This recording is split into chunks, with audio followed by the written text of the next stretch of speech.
If you don't like eerie towns but still crave adventure, then brace yourself for Ravenwood's chilling secrets.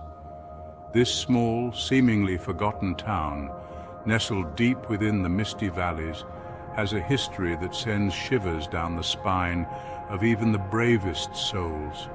The streets, often cloaked in a thick ghostly fog, whisper tales of the past, of lives lost and mysteries unsolved.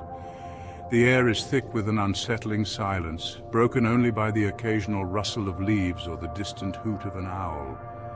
It's a place where the line between the living and the dead blurs, where every shadow seems to hide a secret, and every corner holds a story waiting to be told.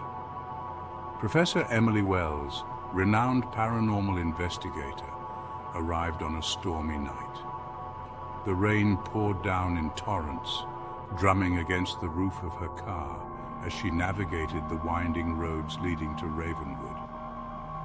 Lightning flashed, illuminating the dark, foreboding landscape, and thunder rumbled ominously in the distance. Emily had heard the stories, the legends of the haunted town, but she was determined to uncover the truth. Her heart pounded with a mix of fear and excitement as she approached the old mansion that would be her home for the next few days. The Ravenwood Inn loomed before her, its turrets like skeletal fingers reaching for the sky. The building, with its Gothic architecture and weathered facade, seemed to pulse with a life of its own. The windows, dark and empty, stared back at her like soulless eyes, and the wind howled through the cracks in the walls, creating an eerie symphony. Emily couldn't shake the feeling that she was being watched, that unseen eyes were following her every move. She took a deep breath, steeling herself for the investigation ahead. Mr. Jenkins, the hotel's proprietor, warned her, "Be careful, Professor. Ravenwood's got a way of getting inside your head." His voice was low and gravelly, filled with a genuine concern that sent a chill down Emily's spine. He was an old man with deep-set eyes that seemed to hold a lifetime of secrets.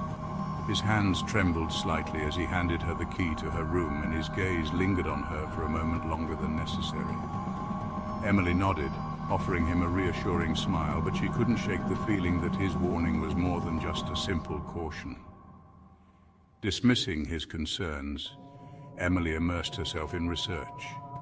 She spent hours in the dimly lit library, poring over ancient texts and dusty tomes, searching for any clues that might shed light on the mysteries of Ravenwood. The room was filled with the scent of old paper and leather, and the only sound was the soft rustle of pages turning. Emily's eyes scanned the faded ink, her mind racing with possibilities. She was determined to uncover the truth, no matter the cost. Then one stormy night she discovered the Ravenwood Grimoire, a tome of dark rituals and forbidden knowledge. The book was bound in a dark, weathered leather, and its pages were filled with strange symbols and cryptic writings.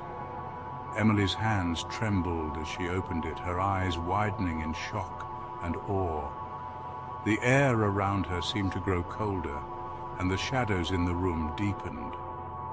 She could feel the weight of the book's dark power, and she knew that she had stumbled upon something truly dangerous. Strange occurrences escalated, doors creaking, shadows darting, whispers echoing. The once quiet inn was now filled with an unsettling energy, and Emily could feel the presence of something otherworldly. The doors would creak open on their own, and she would catch glimpses of dark shadows moving out of the corner of her eye. Whispers echoed through the hallways, their words unintelligible but filled with a sense of urgency. Emily's nights were restless, filled with strange dreams and a growing sense of dread. Driven by dread, Emily ventured into the woods, where shadows twisted into grotesque forms. The forest was a labyrinth of twisted trees and thick underbrush, and the air was heavy with the scent of damp earth and decay. The shadows seemed to move and shift, taking on grotesque forms that sent shivers down Emily's spine. She could hear the rustle of leaves and the distant calls of nocturnal creatures, but there was something else, something darker, lurking just beyond her sight. "You should not have come here," a disembodied voice growled. The voice was low and menacing, filled with a malevolent energy that made Emily's blood run cold. She spun around, her flashlight cutting through the darkness, but there was no one there. The forest seemed to close in around her, the trees pressing closer, their branches reaching out like skeletal hands. Emily's heart pounded in her chest, and she could feel the weight of the darkness pressing down on her. The storm ceased, and the forest fell silent. The sudden stillness was almost deafening, and Emily could feel the tension in the air. The wind had died down, and the only sound was the soft rustle of leaves underfoot. The forest seemed to hold its breath as if waiting for something to happen. Emily stood in the clearing, her flashlight casting long shadows, and she could feel the weight of the darkness pressing down on her. She knew that she was not alone, that something was watching her from the shadows. The next morning, Emily's car was found abandoned, her fate sealed by Ravenwood's dark secrets. The car was parked at the edge of the forest, its doors open and the keys still in the ignition. There was no sign of Emily, and her belongings were scattered across the seats. The townspeople searched the forest, calling her name, but there was no trace of her.